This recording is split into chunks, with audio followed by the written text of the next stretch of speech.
Hello and welcome back to the cylinder case. So now let's move to case 3. So basically what we want to do here, to run the simulation, I'll set up the case just to show you that, but also I want to show you something else, which is working with STL with different regions, okay? So we have this figure here, and what is happening here is that we have an original STL. In the previous case, that was what we were using, a single STL. But you can also get an STL and split it in different regions, and each of these regions will have a different name, and then you can assign, as you can guess, different refinement levels and so on by accessing the name of these patches. So this is what we're going to do. So as you see here, here different refinement levels, and everything is done at the level of the geometry. So in this case, we have a surface STL, but inside of this STL, we have different patches definition, and that is, by the way, this is the name, it's called patch, okay? And then you can access that here in refinement surfaces, okay? So this can be as an alternative to STL on top of STL, but you need to get that STL with all that region defined so you can do this, okay? And the rest pretty much it is the same. So what I want to show you is that OpenFOAM comes with a very nice tool, nice, not super efficient meshing tool like Snappy, but it works well, you have seen. But also it comes with very nice STL manipulation tools, and you have this one now. So surface auto patch, and you can take a geometry and then it will split it according to an angle, same angle as the features and so on. And it will split it in different phases and so on. So we're going to see how to use it here. You have general comments, but also regarding the STL file, that is, you open the original STL file, it is a single file, and then you have the triangulation, but you can split that STL in different objects. Let me call it objects now. So you can put patch solid and end solid, give it a name, and then here you have the triangulation. So inside of that STL, you're going to have everything assembled together, and then you can access this name in the Snappy and do the refinement. Okay, so let's see how to do this. Okay, so the first thing in C3, let me show you the geometries. Okay, so let me go part of them. Okay, and I go delete open here in geo, and I have, I think, oh, let me open all. Okay, so all, see that you have colors. These different colors means that you have different objects defined inside, and we're going to see. The other is geo, and see that in geo, now single color, single surface. Okay, all different colors, different surfaces. And this is what we're going to do. Now we want to access different faces, okay? Or regions inside that STL. So let me open the geo. So first it was geo. So look at the format, the triangulation, and see that you have this keyboard, solid, and what it follows, it is the name. So in this case, it's a single name, internal name, and it's called seal. So you can access that name. In this case, we don't access, it doesn't make sense. But now if I open all, look at that, I have solid, and look for that keyword. So S1, S2, S3, okay, and that's it. So now each of those different faces you can access, okay? And this is the trick. So the point is, how do I create that, or can I do it at the CAD level? Yes, you can generate your CAD. And let me go back. And in the CAD, as the STLs works, you can save independent surfaces. Now, so you have the cylinder, and you can take each face of the cylinder. No, actually, I have it here. You export each face, and you assemble the body as you saw here. Now, just put the triangulation, give it a name, and that's all. Also, I want to address, let me open the geometry. For me, it's an urban legend, but it will be up to you to verify that. But At my beginnings with OpenFOAM a real long time ago, I did a lot of tests about that. And it is this conception or misconception that the triangulation needs to be a fine triangulation and it needs to be fine matching. Okay, so as you see here, it is matching, but look at the very small triangles. So personally speaking, that is an urban legend. I have seen people that they use a meshing tool to create a very nice triangulation, the Lanoite surface triangulation, and then export it as STL, which makes no sense. No, you have that nice tool, use it. Anyways, so, as I say, for me, it's an urban legend. I did a lot of tests. What is important are the normals. The normals needs to point in the same direction. Okay, that's very important. I'm not going to address that in this video. There is another video that I talk about that. But most of the time, CAD tools, they will export the the normals consistent in the same direction. But it's very important. Have the normals oriented in the same direction, even for commercial software. Okay, very important. So it's up to you to know to choose it is true or no, no, to judge. But personally speaking, I have found that. So what we have this, we have the STL. Let me do some cleaning here, and so as you go back here and to convert an STL and to split it according to an angle, this is the command, surface auto patch name of the original STL and then output and give an angle. Remember, this angle will be this closer to 180, the more features it will capture. So as we were playing previously, that's all. Okay, so play with this one, it will find all those intersections and faces, but this one, remember, it will find just intersections you want to do things more elaborated, like the selection ID. You need to manipulate that in another way. It's not possible to do it here. Kind of, it's not. I'm not going to say that's true, but it's better to do it in another way. Okay, so that being said, let me go here, snappyHexMesh, and how do we work here? Okay, so let's assume that now we move the geometry here in geometry see surface. I have all the patches. Okay, I have the STL with all the patches, and see that I save the patches that they have patch 0, patch 1, patch 2, and so on. So these are the names that I'm going to access in the snappyHexMesh. So see how it works now. So everything works the same. The only thing is that you need to know the name of those patches. By the way, the file needs to be saved in binary. So you want to explore like this, but you can convert it, doesn't matter. Name of the surface, the STL, and now the regions. This keyword defines the region. So see that patch 0 corresponds to the patch 0 defined in your STL. So here you give it, and you have the comment here, name, region, and STL, and then you give it a name internally.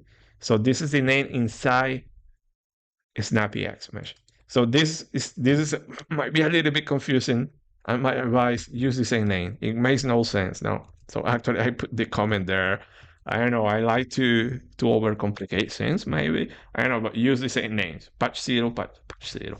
But remember, now internally, those surfaces that are here will be known surface 0, surface 1, surface 2 with a caveat. Okay, be careful. The rest pretty much the same. So now let's move here. Features, you access features exactly the same way. Refinement surfaces, so global. The whole stuff has this name, but then you will have internal names. Those can be also accessed, and see how you access the region. And this is where it gets confusing. Region, how it's called in the STL. You have the comment patch 0, give a level, and then optionally you can also define the patch info. It's not compulsory. Okay, so here it is expanded in a line, so it's up to you. You can just put the level on that. So actually, if I would recall, the only option that you can put here is wall. You cannot put anything else. Okay, I have to check that. But this is how it works. So you have global refinement and you can have local refinement. So see here, 2, 3, 3, 4, 4. Okay, so you can have even more control. The only difficult part is that you need to prepare this STL. The rest pretty much the same. Now we move into snap controls, pretty much the same. Now boundary layer. This is the difference. So now in the boundary layer, you need to add the patches. And this is what I find really confusing. I don't know why the developers, they do it like this. There might be a logic. Here you need to access the new name. So recall that here you have the name in the STL. And then the internal name. This internal name is the name that you're going to use when you define the boundary layer. So that's why it's better to use the same name to avoid this confusion of patch 0, patch 0, and so on. But actually, I did it thinking about that, not just to show. Honestly, I don't know why they did it this confusing. Okay, so pretty much it's the same. Also, now access those names. Here you have how to put everything in line. Okay, this is using this macro expansion there, or you can create different blocks to have different refinement. Also, you can go like this surface 2 and put 5 and 3. So it's up to you, and the rest is pretty much the same. Okay, so at this point, let's create the mesh. Okay, C3 and sh from mesh. So the mesh is going to do blockMesh, surface, snappyHexMesh, override, put everything in constant polyMesh. And here I'm doing some renaming to run the case. So see that I'm calling the top, bottom, front, and back symmetry, sleep walls, changing some names using no Linux set to change the names of these patches to inlet and outlet. Create patch, I don't recall what I use it, so cleaning. Okay, so actually let me see what do I use create patch. No, nothing, just to cleaning. Okay, and that's all. Check mesh, a perfect mesh. And there you go. So if I go now here, sorry, polymesh, boundary, see that you have all the patches. So remember that surface 0, surface 1, this will be the final name of the patch. Okay, and I have to stress now, confusing now this stuff. So please just use the same name. Okay, so patch and patch or whatever you want, but use the same name to avoid this confusion. There you go. So now let's say that inlet is a patch, outlet is a patch, mean symmetry, in a group symmetry, and wall. So it's a perfect case. I run check mesh, everything is in place, and let's visualize the mesh. Okay, and see that all the patches exist there. So I want to see this, this, and this. And you can mix the previous methods that we use. You can extract something there. So everything can be mixed. Okay, there is no problem. And there you go, different refinement levels. Okay, but in this case, we separate the STL in different regions. In the previous, what we did is that we extracted, no, we use the region refinement on top of a STL, no, STL on top of STL or surface on top of surface, so pretty much the same. Boundary layer worked well as well, so let's see that if we have that information there. Crash, okay. So let me go paraphone billing. So also naming conventions sometimes happen. Okay. It was 100%. Okay, so I don't want to get into details. Sometimes the different names in the files it make it crash. So now that we have the mesh, I hope you got the point with this boundary file. Okay, so you have 9 entries. You give a name. By the way, when you name something, don't put an space. Don't use funny characters. And I don't recommend you to put a number at the beginning. Okay. However, it can be done, but I don't recommend it. So give some clear, concise names, everything attached. If you want to put different words, just use underscore, okay? You can change the type, do not change this, okay? It can be changed, but you need to really know what is happening. So this is it, we're pretty much done. So the next step will be, let's run the simulation, okay? So to run the simulation or to define boundary conditions, okay? We go here. So here you have the steps, okay? So the case definition is already done in 0 org, okay? So let me cancel 0 where we have the boundary layer information, and let me copy here. Already did it. Okay, so this case is turbulence case, K omega turbulence model, velocity, pressure, K turbulence intensity, tourniquet energy, sorry, turbulence viscosity, and omega dissipation rate. So we need to define boundary conditions for these variables. Okay, so the names that you give here are the names that you define here. So see that inlet, outlet, min, y, z, whatever. So if you open this, see that you have inlet, outlet, min, okay, and then surface, you're using wildcards to expand everything. So this is how you define boundary conditions. So this is for pressure. You give here a 0 gradient, okay, extrapolation. In other words, you fix it at the outlet, extrapolation, symmetry. You design inlet, dir slash boundary condition. So dir slash corresponds to a patch. So if you go into boundary, see patch. Patch can be many things, okay? Can be dir slash, 0 gradient, okay, whatever. So there are many options, and there is where honestly I think OpenFOAM can get very, very confusing. Okay. So my advice is just go a little bit into the definition of boundary conditions in OpenFOAM. There are many, but these cases, these are the most general ones. So see that you have dir slash, this is a mixed one, dir slash plus 0 gradient, okay. Symmetry, it is it's a fixed one, symmetry here, but also is symmetry in the boundary. Okay, it will be the same with anti. Anti, remember, for 2D, so it will be anti and anti also here. Then you go for K, so see that 0 gradient, fixed value, wall functions, very specific, okay. So walls needs to be defined as wall, by the way. Okay, so here is a wall. Why a wall? Because when you define a wall, you can enable specific models like wall function or heat transfer, stuff like that will be enabled there. Nut, same stuff, calculated, new Spalding, wall function, symmetry. Okay, so this is how you define the case. Okay, so depending on what you want to do, you will need more or less variables. So in this case, momentum transport and using the K omega SST, is you use the K epsilon instead of having K nut omega, you will have K nut epsilon. Define your boundary conditions. Remember that you need to use the same names. You have these constraint patches, no symmetry, anti, cyclic. The naming is the same all over, or the type. Same type here, same type here, same type here, here, and here. Instead, you have patch. Patch can take many forms. Wall also is for wall functions or enable specific models and so on. And that's it. Physical properties, your physical properties there.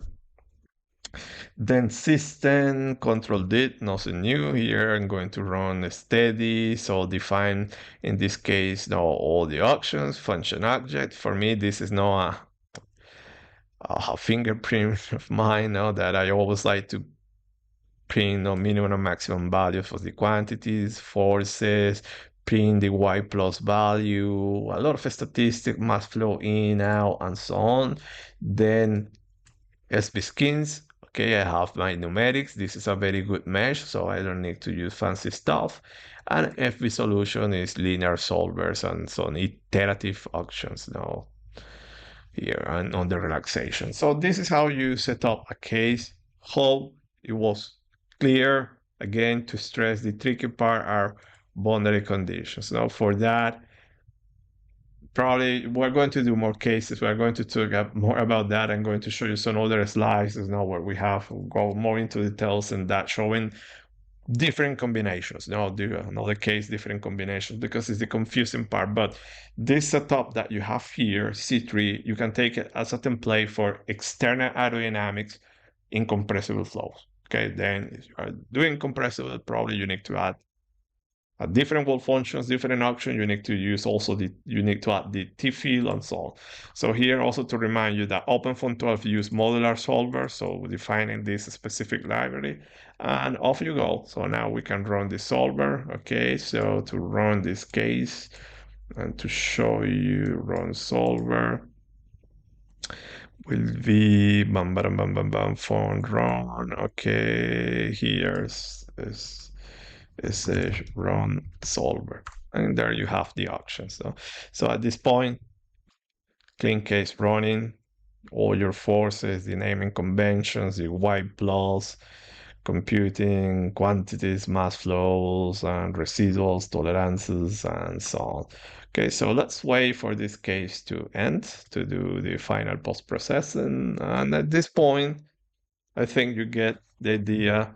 Geometry, meshing different approaches, boundary files, how to adapt boundary conditions to that, and run your simulations. And this C3 template in compressible flows, external aerodynamics. Then we have different cases, internal flows, and so on.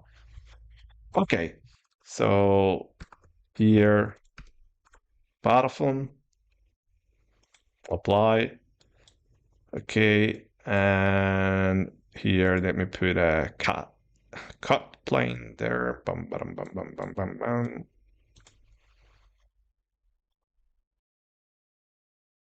Apply. And there you go. Okay. It's not a fantastic mesh, not a fantastic super refined, just to show you. Okay. So from this point on, it's up to you. Okay. So yeah, I think we have covered a lot. So let me also stop here. Okay. And next video I will show you how to generate the mesh in parallel. Okay. It's pretty much the same. Okay. The only thing is that now you do your decomposition. So thank you for your attention. See you next time. Bye.